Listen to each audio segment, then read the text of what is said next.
விஜய் அவர்களுடைய நேற்றைய பிரச்சாரம், அதை தொடர்ந்து நடக்கக்கூடிய நிகழ்வு, தொடர்ந்து விஜய் கைதாவாரா, விஜய் வீட்டில் பாதுகாப்பு, விஜய் வீட்டில் வழக்கறிஞர்கள் குவிஞ்சிருக்காங்க. இன்னொரு பக்கம் பார்த்தீங்கன்னா 39 உயிர்கள் போயிடுச்சு. மோடியிலேருந்து, அமித்ஷாலேருந்து, துணை ஜனாதிபதியிலேருந்து அகிலேஷ் யாதவ்லேருந்து பல மாநில முதல்வர்கள், இன்னும் குறிப்பாக பார்த்தீங்கன்னா ஸ்டாலின் அவர்கள் வந்துட்டார், கரூர் செந்தில் பாலாஜி, நம்ம எடப்பாடி பழனிசாமி உள்ளிட்ட பல பேர் இன்றைக்கி மிகப்பெரிய தங்களுடைய அந்த வேதனையை தெரிவிச்சிருக்காங்க. எடப்பாடி பழனிசாமி சொன்ன ஒரு விஷயம், ஆம்புலன்ஸ் அப்படிங்கிற ஒரு விஷயத்தை சொல்லியிருக்காரு, சந்தேகத்தை கிளப்பியிருக்காரு. அது ரொம்ப முக்கியமாக பார்க்கப்படுது. ஆம்புலன்ஸ் அப்படிங்கிறதுல என்ன நடந்தது, இவ்வளோ ஆம்புலன்ஸ் ஏன் வந்தது, விஜய் அவர்களுக்கு மேலே தப்பு இருக்கா, இல்லை காவல்துறை மேலே தப்பு இருக்கா? இன்னும் குறிப்பாக சொல்லணுன்னா, ஏற்கனவே அருணா ஜெகதீசன் அவர்களுடைய கமிட்டியை இன்றைக்கி போட்டிருக்காங்க. அவ்வளவு அவசரமாக ஏன் போட்டாங்கன்னு எனக்கு தெரியல. இன்னும் குறிப்பாக பார்த்தீங்கன்னா, இதற்கு சிபிஐ விசாரணை நடத்தினா தான் முழு உண்மை தெரிய வரும் அப்படின்னு நிறைய பேர் சொல்கிறாங்க.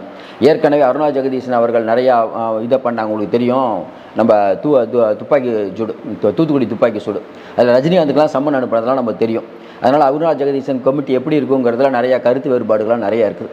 இன்னொன்று, ஆளுகின்ற அரசு போட்டால் அது ஒரு வேறு மாதிரியான ஒரு விபத்தை ஏற்படுத்தும். அதனால் சிபிஐ விசாரணை வேணும்னு நிறைய பேர் சொல்கிறாங்க. மறுபடியும் நம்ம ஒன்று சொல்கிறோம், இது விஜயோ திமுகவோ இவங்களை தப்பு அப்படின்னு ஒவ்வொரு விஷயத்தை நம்ம ஆராயறதை விட முழுமையான விசாரணை வந்தால் தான் இதனுடைய முடிவு தெரியும்.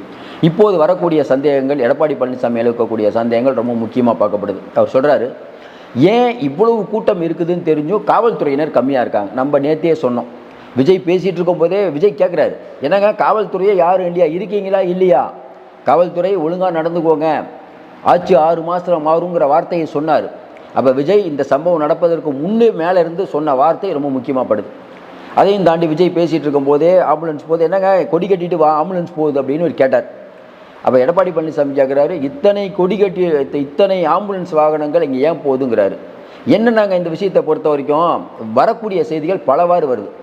எடுத்த உடனே விஜய் அவர்கள் தான் காரணம், ஒரு நடிகரை பார்க்க இவ்வளோ கூட்டம் கூடிச்சு, அவர் தான் முழு பொறுப்பே இருக்கணும், அங்கே இவ்வளோ நேரம் காக்க வச்சிருக்காரு, அவர் இப்படி வந்திருக்கலாம் அப்படி வந்திருக்கலாம் அப்படின்னு ஒவ்வொரு